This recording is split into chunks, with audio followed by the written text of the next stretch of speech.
اس کے لبوں پر استحاضیہ مسکراہٹ تھی، لیکن آنکھیں بے تاثر تھیں۔ مجھے کیوں ہوگی نفرت؟ حالہ نے بامشکل خوف پر قابو پا کر الٹا سوال کیا۔ تم ڈر کیوں رہی ہو؟ اب اسے کیا بتاتی کہ اس کے ذہن میں کیا کچھ چل رہا ہے۔ جس لڑکی نے ہمیشہ ایک پیار کرنے والے بھائی اور پھر محبت کرنے والے شوہر کو دیکھا ہو، اس کے سامنے جب ایسا شخص کھڑا ہو جس کے بارے میں عجیب و غریب باتیں مشہور ہوں اور وہ یہ بھی جانتا ہو کہ وہ اس سے کتنی نفرت کرتی تھی، تو ہاتھوں کی یہ لغزش معمولی بات تھی۔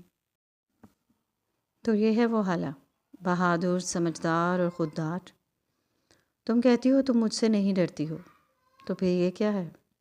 دامیر نے اس کے کانپتے ہاتھ کو اوپر اٹھایا تو جیسے حالہ کو عجیب طرح سے ذلت کے احساس نے آن گھیرا۔ مصطفیٰ کے ساتھ وہ پہلی رات ذہن کے پردوں پر لہرانے لگی، جب وہ خود کو دنیا کی ایسی خوش قسمت لڑکی سمجھ رہی تھی جس سے کوئی اتنی محبت کرتا تھا کہ ساری رات اس سے وفا کے وعدے نبھاتا رہا۔ اور ایک یہ رات تھی جب بدقسمتی سے وہ دامیر رؤف کی بیوی بنی اس کے تضحک امیز جملے سن رہی تھی۔ بولو حالہ، تم مجھ سے اتنی نفرت کرنے کے باوجود آج میرے کمرے میں میری بیوی کے روپ میں کیوں کھڑی ہو؟ اور یہ مشرقی بیویوں کی طرح ڈر سہم کر کیا ثابت کر رہی ہو؟ وہ استحاضیہ مسکراہٹ سے جائے پوچھ رہا تھا۔ ہاتھ پر گرفت عجیب طرح سے مضبوط ہو رہی تھی۔ حالہ نے ضبط سے آنکھیں بند کی، وہ مزید اپنے ڈر کو اپنی تذلیل پر حاوی ہونے نہیں دے سکتی تھی۔ آپ مجھے پریشان کر رہے ہیں اور کچھ نہیں ہے۔ میں نہ ڈری ہوئی ہوں اور نہ ہی کمزور ہوں، حالہ نے ہاتھ چھڑانے کی صحیح کرتے ہوئے کہا اور پھر تڑپ کر جھکی پلکیں اٹھائیں۔ نگاہیں اس کی تمسخر اڑاتی آنکھوں سے جا ٹکرائی تھیں اور ہاتھ پر بڑھتی گرفت اب تکلیف میں بدل رہی تھی۔ کوئی دھیرے سے اس کے کان میں کہہ رہا تھا، یاد رکھو تم مجھ سے ڈرتی نہیں ہو۔ پھر اگلے ہی پل اس نے خود کو غصے سے بولتے سنا، ہاں میں مجبور ہوں، لیکن اس کا مطلب یہ ہرگز نہیں ہے کہ آپ مجھ سے اس طرح کا سلوک روا رکھیں۔ چھوڑیں میرا ہاتھ۔ اس کا لہجہ سپاٹ اور اونچا تھا اور وہ مسلسل اپنے ہاتھ کو دامیر کی گرفت سے آزاد کروا رہی تھی۔ میں بھی مجبور نہیں، تو ابھی اور اسی وقت یہی ہاتھ سے گھسیٹ کر تمہیں اپنے کمرے سے باہر نکال دیتا ہوں۔ نہیں نکال سکتے، یہ میرا بھی کمرہ ہے۔ دامیر نے ایک جھٹکا دیا تھا اور وہ لڑکھڑا کر قریب ہوئی۔ دامیر کا چہرہ اب بہت قریب تھا۔ بھول رہی ہو شاید، چلو میں یاد کروا دیتا ہوں۔ تم کانٹریکٹ پیپر پر سائن کر چکی ہو اور اس کے مطابق تمہیں جتنا عرصہ یہاں رہنا ہے میری ہر بات ماننا ہوگی۔ اس کا دل خوف سے لرز رہا تھا، لیکن کوئی تھا جو اس کی ہمت بنا ہوا تھا، شاید نینتارا۔ میرے نزدیک اس کانٹریکٹ پیپر سے زیادہ اس نکاح نامے کی اہمیت ہے جس پر دستخط کرنے کے بعد میں اس مقدس رشتے میں بندھی ہوں۔ آپ کے لیے بھلے یہ 7 سال کا رشتہ ہو، لیکن میرے گھر سے مجھے ہمیشہ ہمیشہ کے لیے رخصت کیا گیا ہے۔ نین آنٹی سے جا کر پوچھیے، انہوں نے مجھے خود کہا تھا وہ محض ایک کاغذ کا ٹکڑا ہے، میرے رشتے کی بنیاد نہیں۔ اس کی آواز ہلکی سی لغزش کا شکار ہوئی تھی، جس سے صاف ظاہر تھا وہ ڈر پر قابو پائے ہوئے ہے، لیکن سامنے بھی دامیر تھا جسے زیر کرنا آتا تھا۔ تو یہ مت سمجھو اگر میں ان کی ضد پر شادی کر سکتا ہوں تو ان کے ڈر سے یہ رشتہ بھی اپنے اصولوں سے ہٹ کر نبھاؤں گا، اور مجھے یقین ہے ایک نہ ایک دن تمہاری اصلیت موم کے سامنے ہوگی، وہی اصلیت جو میں جانتا ہوں۔ تم خودداری اور سمجھداری کا صرف ڈھونگ کر رہی ہو۔ وہ غرایا تھا۔ حالہ کا دل ایک لمحے کے لیے لرزا۔ میں اگر موم کی ضد کے آگے مجبور نہیں ہوتا تو کبھی یہ حقیقت جاننے کے باوجود تم سے شادی نہ کرتا کہ تم مجھ سے کتنی نفرت کرتی ہو، اور اس نفرت کے باوجود میری ہی کمپنی میں ملازم تھی۔ اسٹیج پر وہ پیسے لیتے ہوئے تمہاری نفرت کہاں تھی؟ نفرت نفرت، وہ تو ایک ہی بات کو پکڑ کر بیٹھ گیا تھا۔ حالانکہ گلے میں آنسوؤں کا گولا سا اٹکنے لگا جس سے بامشکل وہ نگل سکی۔ وہ نفرت میرے شوہر کے لیے میرے جذبات تھے، ایسے شوہر کے لیے جو مجھ سے بہت محبت کرتے تھے۔ آپ نے ان کا دل دکھایا، ان کی عزت نفس کو مجروح کیا۔ میرے سامنے پریشان ہوتے تھے اور مجھ سے یہ سب برداشت نہیں ہوتا تھا۔ ہاں، مجھے آپ سے نفرت ہوئی، میں نے غصے میں وہ سب کہا۔ میری جگہ کوئی بھی باوفا بیوی ہوتی وہی یہی سب کرتی، لیکن آپ یہ سب نہیں سمجھیں گے۔ دامیر اب بالکل خاموش تھا، جیسے کوئی بت ہو۔ اس کے چند الفاظ نے اس کے منہ پر ایسا تماچا مارا تھا جس کی تکلیف روح تک اتر گئی تھی، اور وہ الفاظ اب اس کے ذہن میں ہتھوڑے کی طرح برس رہے تھے۔ میری جگہ کوئی بھی باوفا بیوی ہوتی یہی سب کرتی، لیکن آپ یہ سب نہیں سمجھیں گے۔ اسے اپنے سامنے کھڑی حالہ سے کبھی اتنی نفرت محسوس نہیں ہوئی تھی جتنی اس لمحے ہو رہی تھی۔ حالہ نے ایک زور کے جھٹکے کے ساتھ ہاتھ چھڑوایا۔ سفید ہاتھ اب سرخ ہو رہا تھا۔ مصطفیٰ کے ذکر نے اس کا رہا سہا ضبط بھی ختم کر دیا، اور اس سے پہلے کہ آنکھوں میں اٹکے آنسو گالوں پر بہہ جاتے، وہ تیزی سے اس کے پہلو سے نکلتی ڈریسنگ روم کی طرف بڑھی۔ دامیر وہیں کھڑا تھا اور وقت کہیں بہت پیچھے، بہت دور جا رہا تھا۔ لندن کی شفاف سڑک پر سفید چہرے اور سنہری بالوں والی وہ 16 سالہ لڑکی ایک ہاتھ سے سیاہ چھتری کو تھامے اور دوسرے ہاتھ سے اس کا گریبان تھامے چیخ رہی تھی، اور تیز بارش دونوں کو بھگو رہی تھی۔ دام، تم ایک پتھر دل انسان ہو۔ تم جو لوگوں کو اپنا وقت بھی پیسوں میں بیچتے ہو، تم کسی کے سچے جذبات کیا سمجھو گے؟ وہ اس کے سامنے بے تاثر چہرہ لیے کھڑا تھا، بالکل ایسے جیسے اب بت بنا کھڑا تھا۔ تم نے میرا دل توڑا ہے، میں تمہیں کبھی معاف نہیں کروں گی، کبھی نہیں۔ منظر بدلا، وہ ماضی کی یاد سے باہر تھا اور دونوں ہاتھ پہلوؤں پر گرائے ساکن کھڑا تھا۔ وقت ایک دفعہ پیچھے سرکا اور اب اسی کمرے کا منظر تھا جب اس کے سامنے رانیہ کھڑی تھی۔ تم ایک پتھر دل اور خود پرست انسان ہو دامیر رؤف، تم کبھی کسی سے محبت نہیں کر سکتے ہو۔ اس کی مٹھیاں آہستہ آہستہ بند ہو رہی تھیں، اور پھر ضبط سے آنکھیں بھی بند ہوئیں۔ کئی آوازیں گھل مل گئی تھیں۔ رؤف حسن کے چیخنے کی آواز تھی۔ یہ ایک نافرمان بچہ ہے اور اس کی سزا یہی ہے۔ اسے میں بورڈنگ بھیج رہا ہوں۔ کوئی چھوٹا نہیں ہے، یہ سب مینیج کر سکتا ہے۔ اپنے خرچوں کو کنٹرول کرنا سیکھو۔ بزنس لاس میں جا رہا ہے، میں اتنے پیسے نہیں بھجوا سکتا ہوں۔ اور اسی طرح کی کئی آوازیں اور کئی چہرے جن کی باز گشت اس کے کانوں کے پردے پھاڑنے لگی تھی۔ تم آج سارا دن اس کمرے میں بند رہے گا، میں تمہیں اسٹور میں بند کر دوں گی۔ دامیر، پلیز بیٹا، میری مجبوری سمجھو، تمہیں مجھ سے دور جانا ہوگا۔ تمہیں کھانے کی تمیز نہیں ہے؟ نہیں، تم اپنی ماں سے نہیں مل سکتے ہو۔ یہ میرا بیٹا نہیں ہے، سمجھی تم؟ آخری جملے پر جیسے اس نے ضبط سے آنکھیں میچ لیں۔ تنفس تیز ہو رہا تھا، ابھی وہ ایک دم سے مڑا اور تیز تیز قدم اٹھاتا کمرے سے باہر نکل گیا۔ یہ دلاور منزل کے لان کا منظر تھا۔ رات کے اس آخری پہر خنکی بڑھ گئی تھی، مگر لان میں لگی کرسیوں میں سے ایک پر بیٹھی وہ سلگ رہی تھی۔ ٹراؤزر اور ٹی شرٹ پر لانگ جرسی پہنے رانیہ دلاور دونوں ہاتھوں کی مٹھیوں پر چہرہ ٹکائے اور نگاہیں کسی غیر مرئی نقطے پر جمائے کسی گہری سوچ میں غرق تھی۔ دامیر کی شادی کی خبر آگ کی طرح پورے شہر میں پھیلی تھی۔ ہر طرف ان کی باتیں ہو رہی تھیں، تصویریں بانٹی اور پوسٹ کی جا رہی تھیں۔ سفید سوٹ میں دلہن بنی وہ حسین لڑکی اس کے دل پر سانپ کی طرح لوٹ رہی تھی۔ تارا کا وہ فاتح چہرہ اور دامیر کا سفید شیروانی میں لپٹا خوبرو وجود اسے انگاروں کی لپٹیں لگ رہا تھا۔ اسے اپنا سارا غصہ اقسم کے کان بھرنے میں نکالا تھا۔ روزی اسے پل پل کی خبر دے رہی تھی۔ اقسم نے اس کے سمجھانے پر حالہ کو بے عزت کیا تھا اور قبول کرنے سے انکار کر دیا تھا، لیکن اس کے دل کو اس سب سے سکون نہیں ملا تھا۔ وہ تڑپ رہی تھی، کڑ رہی تھی، دل چاہ رہا تھا سب کچھ تہس نہس کر دے۔ وہ یوں ہی انگاروں پر لوٹ رہی تھی جب پاس سے آواز سنائی دی، اٹھو رانیہ بیٹا، سردی بڑھ رہی ہے۔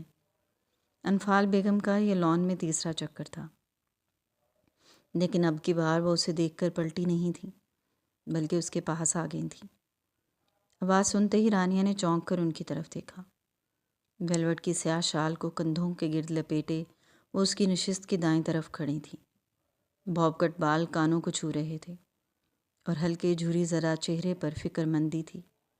دانیہ نے سر جھٹکا اور بیزاری سے رخ موڑ لیا۔ آپ سو جائیے موم، مجھے نیند نہیں آ رہی ہے۔ انفال بیگم نے گہری سانس لی۔ میں سمجھ سکتی ہوں تم کتنی اپسیٹ ہو، لیکن اس کا صرف ایک ہی حل ہے۔ وہ گھوم کر اس کے پاس والی نشست پر بیٹھ گئیں۔ اس کے انداز سے ہی لگ رہا تھا انہیں اس وقت شدید سردی لگ رہی ہے، اس لیے وہ سمٹ کر بیٹھی تھی۔ رانیہ سوالیہ نگاہیں ان کے چہرے پر جمائے غصے سے گھور رہی تھی۔ بیٹا، تمہیں طلاق لینے کی ضد چھوڑ دینی چاہیے۔ خلا لو اور شہیر کے ساتھ شادی کرو۔ میں اور تمہارے بابا تمہیں خوش دیکھنا چاہتے ہیں۔ اس کے چہرے کے تاثرات مزید بگڑ گئے تھے۔ آپ چاہتی ہیں میں ہر طرح سے ہار جاؤں اور وہ سب کچھ جیت جائے، مجھے کچھ نہ ملے اور اقسم بھی اس کا ہو جائے؟ تو ہونے دو اس کا بیٹا، خود پالے، اور تمہیں کس چیز کی کمی ہے؟ اور میرا بیٹا ہے موم، صرف میرا، اور اسے تو میں ہر قیمت پر لے کر رہوں گی۔ یہ فضول کی ضد ہے۔ تم کیا سمجھتی ہو شہیر اس بچے کو خوشی خوشی اپنا لے گا؟ اور دامیر، کیا وہ اپنا خون شہیر کو دے دے گا؟ امپاسبل۔ ایک تو مجھے سمجھ نہیں آتا ہے سب شہیر کو اتنا کمزور کیوں سمجھتے ہیں۔ وہ بہت اچھا ہے۔ وہ جھنجھلا کر اپنی جگہ سے اٹھی۔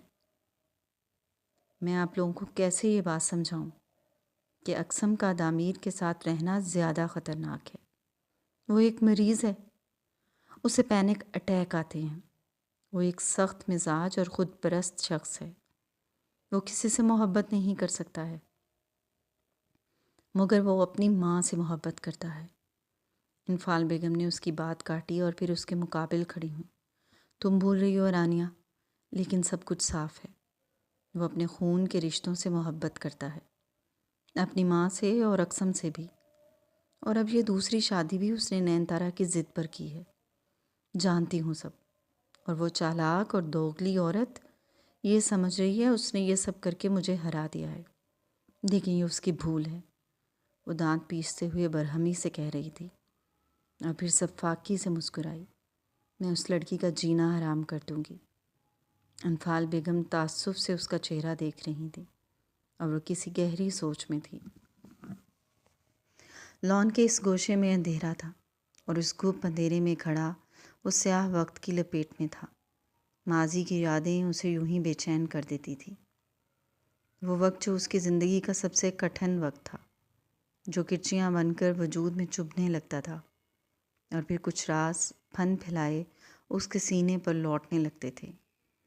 ہر اس شخص کی یاد آنے لگتی تھی جو اس کے لیے باعث تکلیف تھا، اور شاید اب ان میں ایک اور اضافہ ہو چکا تھا۔ حالہ اس کی زندگی کا ایک اور مشکل اور اذیت ناک باب ثابت ہونے والی تھی۔ مجھے اسے تلاش کرنا ہے۔ 20 سالہ دبلا پتلا دامیر فون ہاتھ میں تھامے چیخ رہا تھا۔ آنکھیں سرخ تھیں اور بال بکھرے ہوئے تھے۔ دوسری طرف سے کانپتی ہوئی نسوانی آواز ابھری۔ کوئی فائدہ نہیں، کچھ حاصل نہیں ہوگا۔ آپ کو نہیں ہوگا لیکن مجھے ہوگا۔ آپ کا رشتہ نہیں رہا لیکن میرا رشتہ ہے اور ابد تک رہے گا۔ انہیں اگر بھنک بھی پڑی تو بہت ناراض ہوں گے۔ مجھے اس سے سوال کرنا ہے، بہت سے سوال، جن کے جواب میرے اندر کی بے چینی کو سکون دیں گے۔ مجھے تلاش کرنا ہے۔ گڑھے مردے مت اکھاڑو، اپنے ساتھ میری زندگی میں مشکل کرو گے۔ تم جانتے ہو وہ کتنا ناراض ہوں گے۔ ہاں میں جانتا ہوں، لیکن مجھے اب ان کے غصے اور ناراضگی کی پرواہ نہیں۔ کیا میری پرواہ بھی نہیں؟ بولو۔ وہ مجھے تکلیف دیں گے، تمہاری ہر غلطی کی سزا مجھے دیں گے۔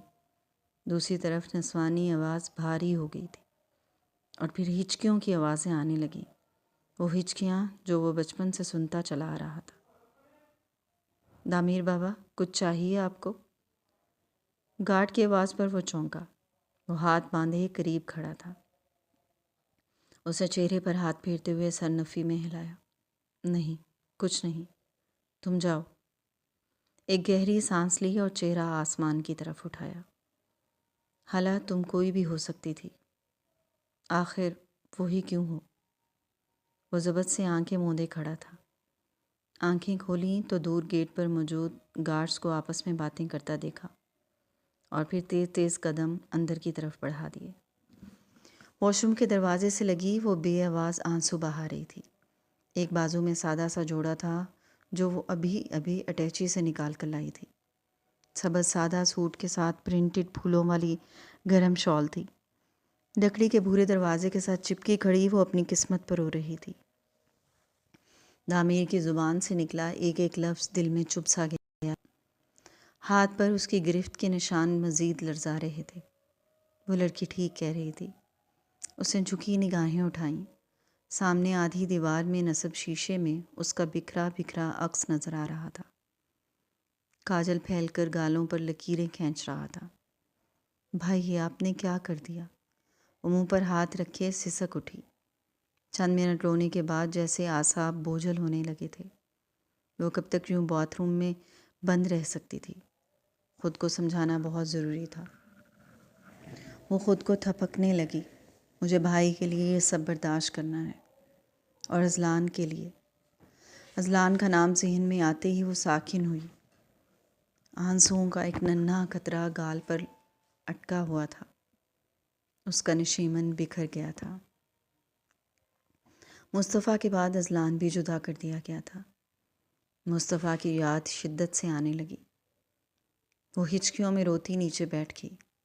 ایک وہ رات تھی جب اس کے پرنم کہکہے فضا میں گھل رہے تھے، اور ایک یہ رات تھی جب اس کی دبی دبی سسکیاں اس واش روم میں گھٹن بڑھا رہی تھیں۔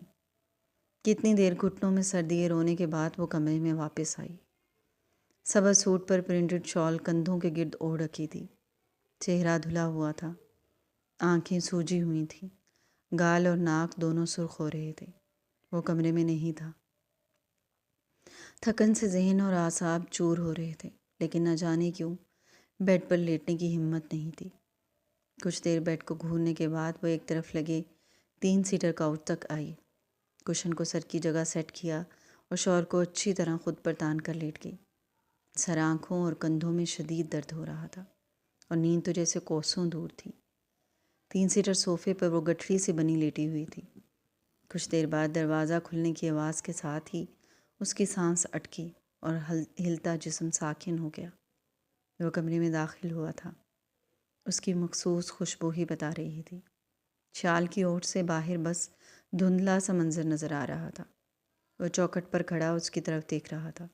دونوں پہلوؤں پر ہاتھ رکھے چند سیکنڈ اسے گھورتے رہنے کے بعد وہ سر جھٹکتا ہوا آگے بڑھا اور سوئچ بورڈ سے ایک بٹن دبایا۔ سارا کمرہ نیم تاریکی میں ڈوب گیا۔ پھر وہ ڈریسنگ روم کی طرف گیا اور واپس آ کر بیڈ پر لیٹ گیا۔ حالہ جو پوری آنکھیں کھولے شال کی اوٹ سے اس کی تمام حرکات دیکھ رہی تھی، اس کے لیٹ جانے پر جیسے تنے اعصاب پرسکون ہو گئے، اور پھر کچھ دیر یوں ہی اندھیرے میں گھورتے رہنے کے بعد نیند کو جیسے اس پر رحم آ ہی گیا۔ کمرے میں بڑھتی خنکی سے اس کی آنکھ کھلی تھی۔ پتلی سی شال میں پاؤں اور ہاتھ ٹھنڈے ہو رہے تھے۔ کمرے میں ہلکی سی پھیلی روشنی صبح ہونے کا واضح ثبوت تھی۔ اس کا جسم اکڑ رہا تھا۔ اب تو ٹانگوں میں بھی شدید درد تھا۔ آنکھوں میں عجیب سا بھاری پن رات کے رونے کی وجہ سے تھا۔ اس نے دھیرے سے شال کو چہرے پر سے ہٹایا اور سامنے بیڈ کی طرف دیکھا۔ وہ گرم نرم کمفرٹر اوڑھے کروٹ لیے بے خبر سو رہا تھا۔ وہ چند سیکنڈ اسے گھورتی رہی، پھر تکلیف سے ماتھے پر بل ڈالتی اٹھ بیٹھی۔ برف بنتے پیروں کو ہاتھوں سے ڈھانپ کر گرمائش دینے کی ناکام کوشش کی۔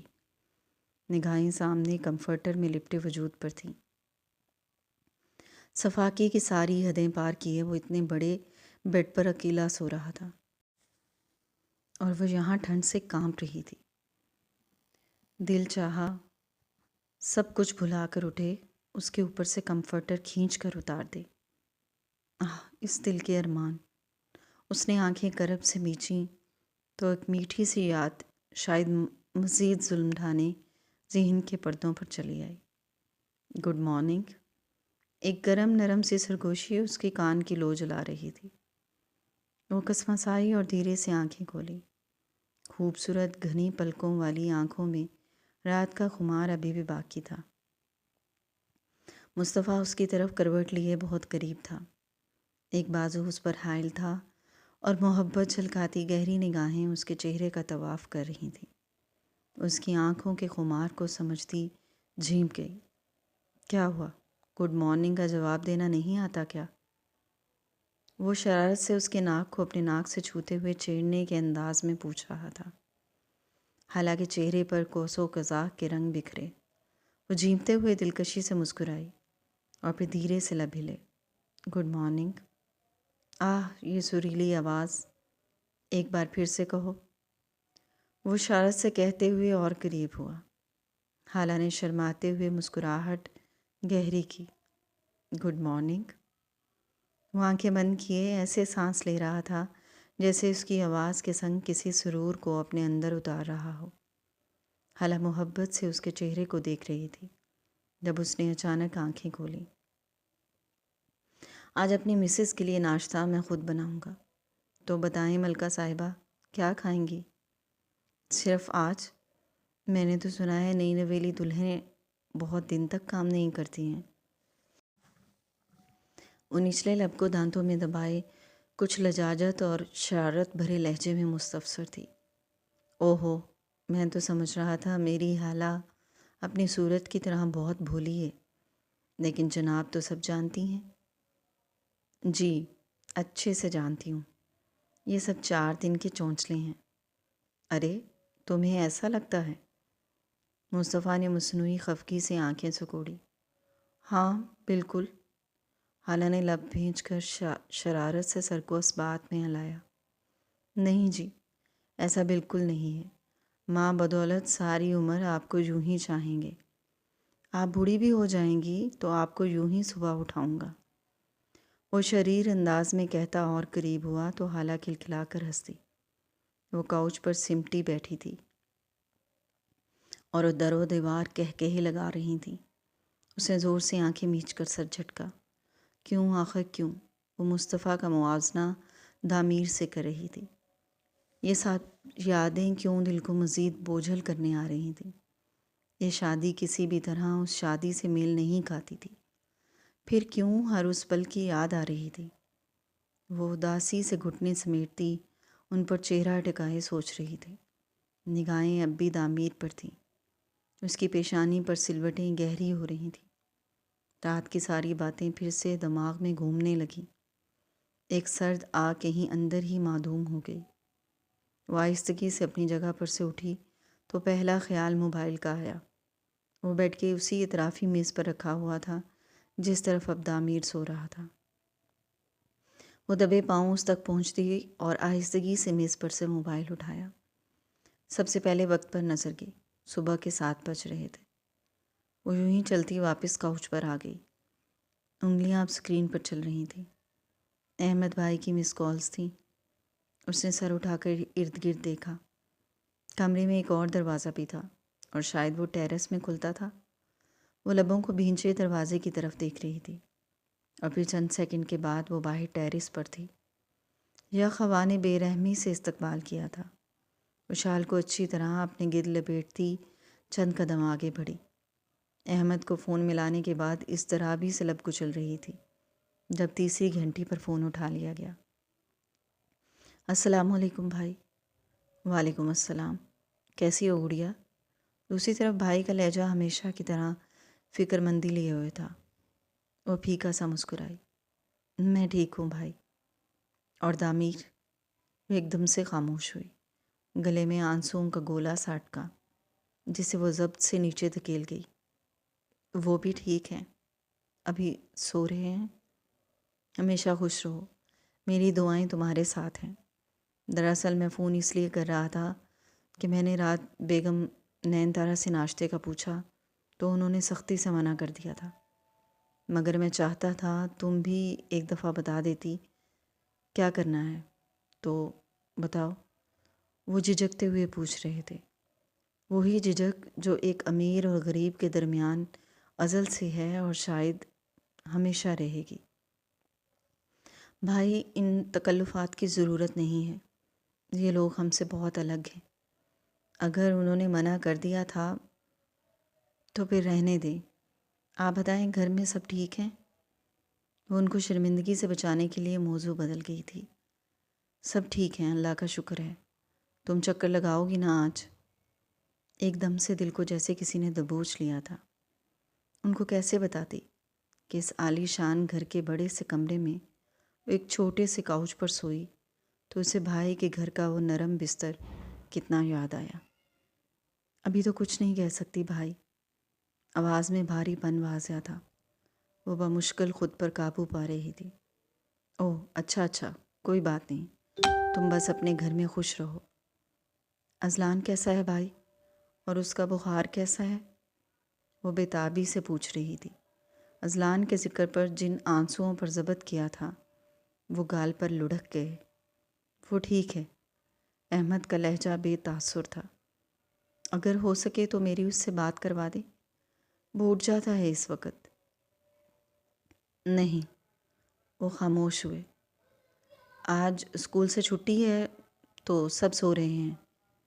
وہ اچھے سے جانتی تھی کہ احمد بھائی جھوٹ بول رہے ہیں۔ وہ اسے اذلان کی بات نہیں کروانا چاہتے تھے۔ خالہ نے فوراً فون بند کیا اور پھر آنسو پوری رفتار سے بہنے لگے۔ وہ وہیں کھڑی بے آواز رو دی۔ آنسو تواتر سے بہہ رہے تھے۔ لبوں کو دانتوں میں دبائے وہ اپنی سسکیوں کو بلند ہونے سے روک رہی تھی۔ پھر جیسے ایک خیال آتے ہی جھٹکے سے مڑی۔ وہ نینترا کے کمرے میں صوفے پر بیٹھی تھی۔ یہ بیڈ سے ملحقہ سٹنگ لاؤنج تھا جہاں صوفے لگے تھے۔ پورا کمرہ کسی سویٹ کے برابر تھا۔ نینترا کچھ دیر پہلے ہی بیڈ ٹی لینے کے بعد اب لان میں جانے کے لیے تیار تھیں۔ سلیقے سے بال بنائے، کندھے پر شال ڈالے اور ہلکا سا میک اپ کیے وہ ہمیشہ کی طرح نہایت سوبر لگ رہی تھی۔ وہ ہر صبح 8 بجے تازہ ہوا کے لیے لان میں جاتی تھیں، مگر آج حالہ کے کمرے میں آ جانے سے وہ رک گئیں۔ انہیں حالہ کچھ پریشان دکھائی دی تو ہاتھ کے اشارے سے نوشی کو باہر جانے کا کہا اور خود ویل چیئر گھسیٹتی اس کے پاس آ گئیں۔ چند سیکنڈ کی خاموشی کے بعد حالہ نے جھجکتے ہوئے بات شروع کی۔ مجھے کچھ دیر کے لیے گھر جانا تھا، کیا میں جا سکتی ہوں؟ نینتارا اس کے چہرے کو باغور دیکھ رہی تھی، ایسے جیسے اس کے چہرے سے رات کی آپ بیتی پڑ رہی ہوں۔ اس کی بات پر گہری سانس اندر انڈیلتی ہوئی سیدھی ہوئی اور دونوں ہاتھوں کو آپس میں مسلا۔ حالہ تمہیں اس کے لیے میری اجازت لینے کی ضرورت نہیں ہے، لیکن وہ خاموش ہوئیں۔ حالہ دم سادھے ان کی طرف متوجہ تھی۔ تمہیں میرے بجائے دامیر سے اجازت لینی چاہیے۔ دراصل میں چاہتی ہوں تم رانیہ جیسی کوئی بھی غلطی نہ دہراؤ۔ تم اس سے پوچھو گی یا اسے کہو گی تو اپنی ذمہ داریوں کو سمجھے گا۔ حالانکہ آنکھوں کی جوت بجھنے لگی۔ وہ بے یقینی سے ان کی طرف دیکھ رہی تھی۔ تم سمجھ رہی ہو نا؟ جی، اسے اپنی آواز کہیں دور سے آتی ہوئی سنائی دی۔ وہ اسے کیسے حق سے بات کرے گی؟ دل کی الجھن بڑھ گئی۔ مجھے لگتا ہے تم اسے بدل سکتی ہو۔ وہ سب کر سکتی ہو جو رانیہ نے نہیں کیا تھا۔ اس نے کچھ بھی سنوارنے کے بجائے سب بگاڑ دیا۔ اس نے میرے بیٹے کو ایک نیا درد دیا۔ وہ بہت امید سے حالہ کی طرف دیکھ رہی تھیں، جس کے بجھے بجھے چہرے سے صاف ظاہر تھا وہ پہلی ہی رات میں ہار مان چکی ہے۔ حالہ، مجھے تم سے بہت سی امیدیں ہیں۔ تم اس کے ساتھ ساتھ اقسم کو بہت پیار اور توجہ دو گی تو وہ یہ تسلیم کرے گا کہ تمہارا اس کی زندگی میں آنا غیر اہم نہیں ہے، اور مجھے یقین ہے ایک دن وہ تم سے محبت کرنے لگے گا۔ ظالم دنیا اور اس کی بے حس سوچ، وہ مجھ سے محبت کرنے لگے گا، مطلب میں کیا چاہتی ہوں وہ کوئی معنی نہیں رکھتا۔ اس کے دل میں درد کی ٹیسیں اٹھ رہی تھیں اور چہرے پر اداسی پھیل رہی تھی۔ تم کچھ بولو، تم بول سکتی ہو حالہ۔ نینتارا کا لہجہ نرم تھا۔ ان کی آنکھوں میں بے چینی تھی، ایسی بے چینی جو کسی بھی ایسے شخص کی آنکھوں میں ہوتی ہے جو کوئی تجربہ کرے اور پھر اسے کامیاب دیکھنا چاہتا ہو۔ حالہ نے ایک جھٹکے سے چہرہ اوپر اٹھایا اور ان کی آنکھوں میں دیکھا۔ میں صرف اتنا ہی کہوں گی کہ آپ نے میرے ساتھ اور اپنے اس پاگل بیٹے کے ساتھ اچھا نہیں کیا۔ اس کا لہجہ سپاٹ اور سرد تھا۔ وہ غصے میں اپنی جگہ سے اٹھی اور دروازے کی طرف بڑھی۔ نینترا بیگم نے اسے پکارا، خالہ۔ اس نے دھاڑ سے دروازہ مارا اور یہ خیال بھگ سے اڑ گیا۔ وہ وہیں صوفے پر اسی حالت میں بیٹھی تھی اور نینترا کی آواز سنائی دے رہی تھی، خالہ کچھ بولو۔ ہاں۔ وہ چونکی۔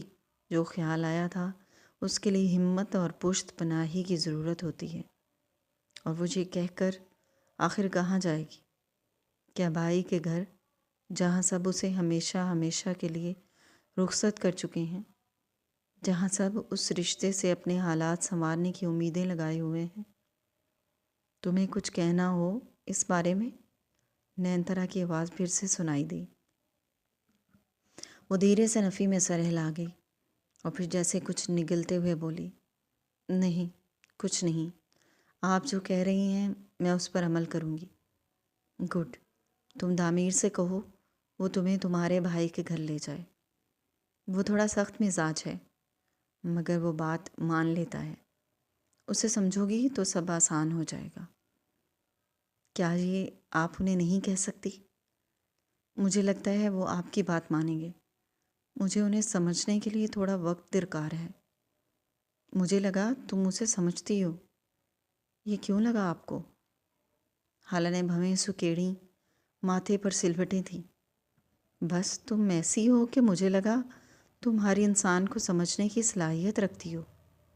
وہ محبت سے دیکھتے ہوئے مسکرا رہی تھیں۔ آفس کے باس ہونے اور شوہر ہونے میں بہت فرق ہوتا ہے۔ مجھے اس رشتے کو قبول کرنے میں تھوڑا وقت چاہیے۔ اس چاہیے ہوئے وقت کو کوشش کرنا مت چھوڑنا۔ وقت کو ڈھیل نہیں دینی چاہیے۔ ہر سیکنڈ اہم ہے۔ کیا پتہ کسی ایک لمحے میں تم بہت آگے چلی جاؤ۔ وہ بہت ٹھہر ٹھہر کر سمجھانے والے انداز میں کہہ رہی تھیں۔ حالانکہ وہ پرسرار سی لگیں۔ وہ ایک دم سے گہری سانس خارج کرتی ہوئی مسکرائیں۔ خیر، آج میں اسے کہہ دیتی ہوں کہ تمہیں تمہارے گھر لے جائے، مگر حالہ تمہیں اب یہاں زیادہ توجہ دینی چاہیے۔ اگر تم یوں ہی اذلان سے ملنے جاتی رہی تو وہ تمہیں کیسے بھول پائے گا؟ بھول؟ اس کے سینے میں جیسے بھاری پن محسوس ہوا۔ وہ اسے کیسے بھولے گی؟ یہ کوئی کیوں نہیں سوچتا؟ جی۔ یہ آنسوؤں کا گولا تھا جو بمشکل گلے سے اترا تھا۔ وہ ضبط کے آخری دہانے پر تھی۔ اب تم جاؤ، دامیر اٹھنے والا ہوگا۔ تمہیں اس کے اٹھنے سے پہلے فریش ہونا چاہیے۔ اس کے چھوٹے چھوٹے کام کرنا، جیسے کہ بیڈ ٹی سرو کرنا، اس کی ٹائی کی نوٹ لگانا، کوٹ پہنانا، یہ سب شوہر کو قریب کرتا ہے۔ تمہیں یہ سب کرنے کی کوشش آج سے ہی کرنی چاہیے۔ خالہ کو لگا وہ اب مزید یہاں بیٹھی تو شاید دم گھٹنے لگے گا، اس لیے فوراً اپنی جگہ سے اٹھ کھڑی ہوئی۔ جی، سپاٹ چہرے کے ساتھ حامی بھری اور پھر تیزی سے قدم دروازے کی طرف بڑھا دیے۔ نینترا کی پرسوچ نگاہیں اس پر جمی تھیں۔ وہ کمرے میں واپس آئی تو دامیر بیڈ پر موجود نہیں تھا اور واش روم سے شاور لینے کی آواز آ رہی تھی۔ نینترا کی باتوں نے اس کے سر کو گھما دیا تھا۔ وہ سر تھامے سنگل کاؤچ پر بیٹھ گئی۔ ذہن میں دامیر اور نینترا کی باتیں گڈ مڈ ہو رہی تھیں۔ وہ جھنجھلا کر لب کو چلنے لگی، ایسے جیسے فیصلہ نہ کر پا رہی ہو۔ اضطرابی کیفیت میں دائیں ٹانگ مسلسل ہل رہی تھی۔ آخر کرے تو کیا کرے؟ اس نے بے دلی سے موبائل اٹھایا تو سویرا کا پیغام جگمگا رہا تھا۔ ایک پیاری سی لڑکی کو نئی زندگی کی صبح مبارک۔ پیغام پڑھتے ہی اس کے لبوں پر آسودہ مسکراہٹ بکھری۔ نئی زندگی یا پھر نئی آزمائش؟ ایک سرد ہوا میں گھلی۔ دل پر پتھر رکھے اس کی انگلیاں جوابی پیغام ٹائپ کر رہی تھیں۔ تھینک یو اس پیاری سی لڑکی کو جو مجھے ہر پل یاد رکھتی ہے۔ اس نے پیغام لکھا اور اس کے جواب کا انتظار کیے بنا موبائل ایک طرف رکھتی اٹھ کھڑی ہوئی۔ آخر کار دل نے فیصلہ کیا کہ وہ نینترا کی مرضی کے مطابق سب کرے گی۔ آخر وہی اسے اپنے بیٹے کی مرضی کے خلاف جا کر اسے گھر میں لائی ہیں۔ وہ ایک جھٹکے سے اپنی جگہ سے اٹھی اور قدم ڈریسنگ روم کی طرف بڑھائے۔ وہ پہننے کے لیے کوئی جوڑا منتخب کرنے جا رہی تھی جب دروازے پر ہلکی سی دستک ہوئی۔ یس، اس کی اجازت دیتے ہی دروازہ کھلا اور 2 ملازمہ آگے پیچھے 2 ڈبے اٹھائے داخل ہوئیں۔ ایک کافی بڑا ڈبہ تھا جبکہ دوسرا زیورات کا لگ رہا تھا۔ وہ دونوں ڈبے کاؤچ کے سامنے لگی میز پر رکھ رہی تھیں۔ خالہ حیرت سے آگے بڑھی۔ یہ کیا ہے؟ بڑی بیگم صاحبہ نے بھجوائے ہیں، انہوں نے کہا ہے جلدی سے تیار ہو جائیے۔ اس نے باری باری دونوں ڈبے کھول دیے۔ ہلکے گلابی رنگ کی نیٹ ساری اور چھوٹے ڈبے میں وائٹ گولڈ نیکلس تھا۔ دونوں ملازمہ جا چکی تھیں اور وہ پریشان حال کھڑی ڈبوں کو گھور رہی تھی۔ ساڑی کو دیکھتے ہی کانوں میں ایک گمبھیر آواز گونجی، یہ ساڑی تو جیسے تمہارے لیے ہی بنی ہے۔ وہ جھک کر ڈبے میں سے ساڑی نکال رہی تھی۔ ہلکے گلابی رنگ میں نیٹ کی ساڑی پر چاندی رنگ کے باریک ستاروں اور گلابی رنگ موتیوں کا نفیس کام تھا۔ جھلملاتی خوبصورت ساڑی کا بلاؤز سلک کا تھا۔ اسی طرح نیکلس پر بھی سفید نگینے جڑے تھے۔ وہ کھوئی کھوئی سی کھڑی دونوں ڈبوں کو دیکھ رہی تھی جب بیڈ کے اطرافی میز پر رکھا کارڈلیس بجنے لگا۔ وہ آگے بڑھی اور جھجکتے ہوئے ریسیور اٹھایا۔ دوسری طرف نین تارا تھیں۔ ساڑی پسند آئی تمہیں؟ وہ اپنی مخصوص لب و لہجے میں پوچھ رہی تھیں، جہاں خالہ کے لیے تو ہمیشہ چاشنی گھلی ہوئی تھی۔ خالہ نے پیشانی کو چھوا۔ جی۔ اب ان کو کیا بتاتی کہ وہ ہرگز اس ساڑی کو پہن کر دامیر کے سامنے جانے والی نہیں ہے۔ گڈ، تم پر خوب جچے گی۔ دامیر کہاں ہے؟ سو رہا ہوگا۔ نہیں، وہ شاور لے رہے ہیں۔ اچھا، آج اتنی جلدی اٹھ گیا؟ حیرت ہے۔ چلو پھر تم اس کے نکلنے سے پہلے تیار ہو جاؤ۔ اس کا دل چاہ رہا تھا ریسیور پٹخے اور کہیں بھاگ جائے۔ اوکے، گڈ، میں تمہیں اس ساڑی میں دیکھنے کے لیے بےتاب ہوں۔ ناشتے کے ٹیبل پر ملتے ہیں۔ وہ فون بند کر چکی تھی۔ خالہ نے ریسیور کو کان سے ہٹایا، گھورا اور پھر کیریڈل پر پٹخ دیا۔ گہری سانس خارج کی، ایسے جیسے اپنے جذبات کو تھپک رہی ہو۔ شاور سے پانی گرنے کی آواز اب بھی آ رہی تھی۔ اس نے ساڑی کے ڈبے کو اٹھایا اور ڈریسنگ روم میں چلی آئی۔ 5 منٹ بعد وہ ساڑی زیب تن کیے آئینے کے سامنے کھڑی تھی۔ باقی ساڑی کا کھلا کھلا سا رنگ اس پر جچ رہا تھا۔ وہ اپنے عکس کو دیکھتے ہوئے بے دلی سے بالوں کا جوڑا باندھ رہی تھی۔ مار ڈالنے کا ارادہ ہے کیا؟ کوئی اس کے کندھے پر ٹھوڑی اٹکائے کان میں میٹھی سی سرگوشی کر رہا تھا۔ اس نے جھک کر نیکلس اٹھایا اور گلے میں پہننے لگی۔ میں جب بہت امیر ہو جاؤں گا تمہیں ڈھیر ساری ساڑیاں لا کر دوں گا۔ وہ کانوں کے قریب سے بالوں میں انگلی پھنسائے لٹوں کو کھینچ رہی تھی۔ آنکھیں ویران تھیں اور چہرے پر اداسی تھی۔ وہ پنک رنگ کی ساڑی بھی لیں گے جو تمہیں بہت پسند آئی تھی۔ وہ ہونٹوں کو گلابی رنگ کی لپسٹک سے رنگ رہی تھی۔ تم دنیا کی سب سے خوبصورت لڑکی ہو آلا۔ اس کے ہاتھ کانپ رہے تھے اور بے ساختہ آنکھیں ڈبڈبائیں۔ اس نے جلدی سے ٹیشو اٹھایا اور نم ہوتی آنکھوں کے کونوں کو دبایا۔ بلش کٹ کھولی لیکن پھر بند کر دی۔ دروازے پر پھر سے دستک ہوئی تھی۔ اس نے مڑ کر دیکھا اور پھر سنبھل کر اجازت دی۔ یس، کم ان۔ دروازہ کھلا اور ملازمہ چائے کی ٹرالی گھسیٹتی ہوئی اندر داخل ہوئی۔ وہ نظریں جھکائے ہوئے تھا۔ شاور کی آواز آنا بند ہو گئی تھی۔ صاحب کی بیڈ ٹی، وہ آہستگی سے کہتے ہوئے ٹرالی کو کاؤچ کے قریب لے آیا اور حیرت سے بیڈ کی طرف دیکھا۔ رہنے دیجیے، میں خود بنا لوں گی، خالہ نے ہاتھ کے اشارے سے روکتے ہوئے کہا اور پلو سنبھالتی ہوئی آگے بڑھی۔ مگر بیگم صاحبہ، میں نے کہا نا، میں کر لوں گی، آپ جائیے۔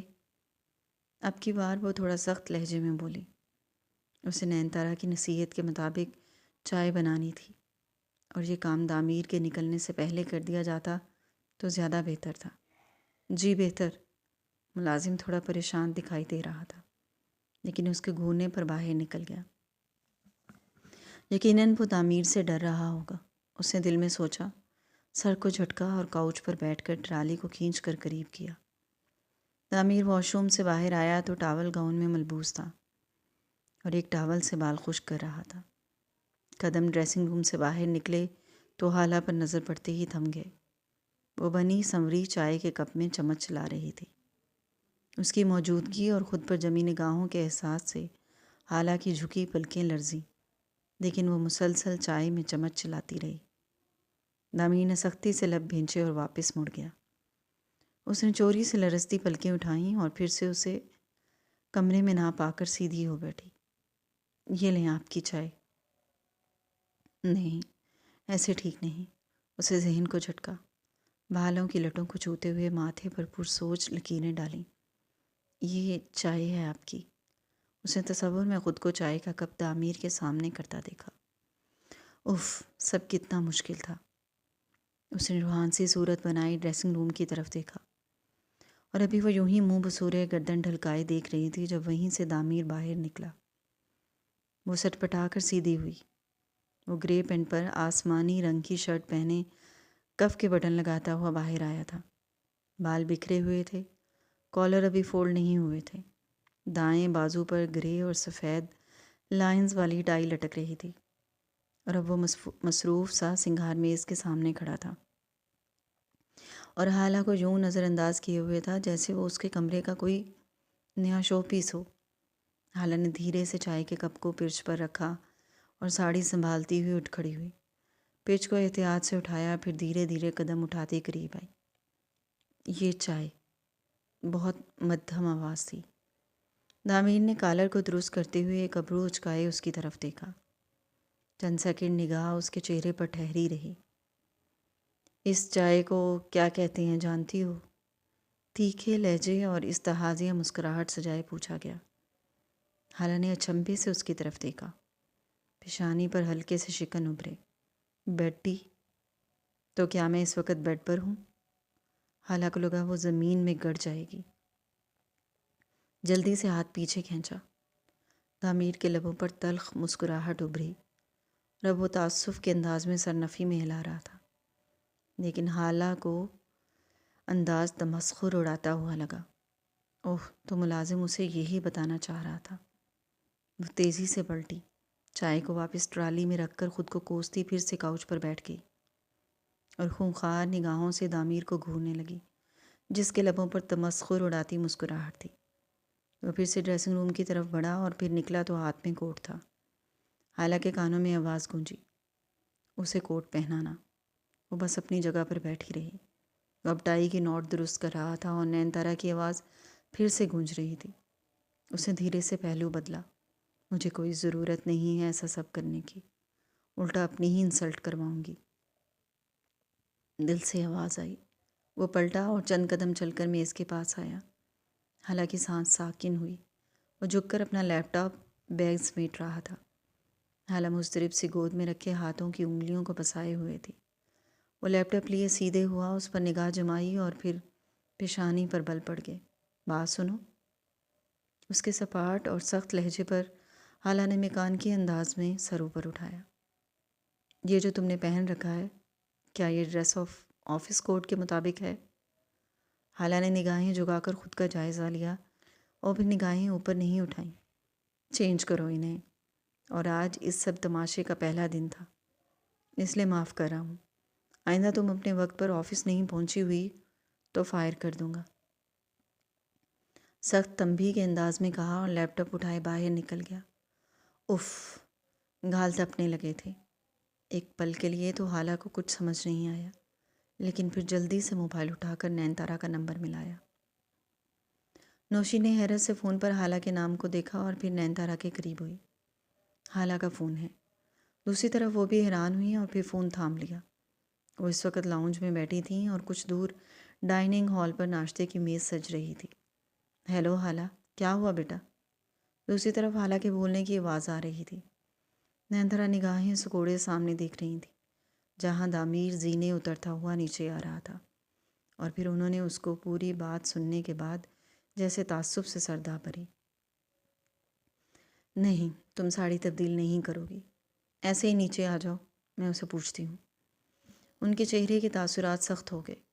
دامیر عجلت بھرے انداز میں ان کے سامنے کھڑا تھا۔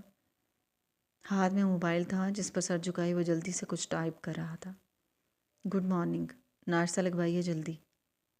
گڈ مارننگ، نینتارا نے خفگی سے جواب دیا اور پھر نوشی کو ناشتہ لگوانے کا اشارہ کرتے ہوئے اس کی طرف متوجہ ہوئی۔ تم اوپر حالہ سے کیا کہہ کر آئے ہو؟ کہ آفس چلنا ہے، کپڑے چینج کرے؟ اسے موبائل پر سے سر اٹھایا۔ چلنا ہے تو نہیں کہا، وہ الگ آئے گی، کسی بھی ڈرائیور کی ڈیوٹی لگا دیں۔ میں نے اس کی چھٹی منسوخ کر دی ہے، وہ کندھے اچکاتا دو ٹوک لہجے میں جواب دے کر پھر سے موبائل پر کچھ ٹائپ کرنے لگا۔ نینتارا کی پیشانی پر شکن گہرے ہوئے۔ شادی کا دوسرا دن ہے، وہ آج آفس کیوں جائے گی بھلا؟ اور تم بھی کیوں جا رہے ہو؟ اس کے ساتھ وقت گزارو، باتیں کرو، کہیں گھومنے چلے جاؤ۔ اسے موبائل جیب میں رکھا اور ایک ہاتھ جیب میں ڈالتے ہوئے گہری آنکھوں کو سکوڑا۔ آپ ایک کام کیوں نہیں کرتی؟ کسی کٹ پتلی کی طرح میری ٹانگیں اور بازو داغوں سے باندھ دیجیے اور پھر جیسے دل چاہے ویسے نچائیں۔ آپ نے مجھ سے کہا شادی کرنی ہے، میں نے شادی کر لی، لیکن اب مزید آگے کچھ نہیں کر سکتا میں۔ وہ بات ختم کرتے ہی آگے بڑھا اور کچھ دور ہاتھ باندھے کھڑے صابر کے پاس سے گزرتے ہوئے روب سے حکم دیا، گاڑی نکلواؤ۔ نینتارا صوفے پر اور حالہ زینے کی وسط میں کھڑی اسے جاتا ہوا دیکھ رہی تھی۔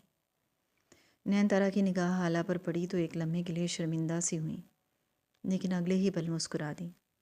وہ ہونکوں کی طرح زینے اتر کر نینتارا کے سامنے کھڑی تھی۔ ماشاءاللہ، بے حد حسین لگ رہی ہو۔ ناشتہ کرو، پھر میں ڈرائیور سے کہتی ہوں تمہیں گھر لے جائے۔ حالہ ان کی بات پر پھیکا سا مسکرائی اور پھر اداس سی ایک نگاہ بیرونی دروازے پر ڈالی جہاں سے چند منٹ پہلے وہ گزرا تھا۔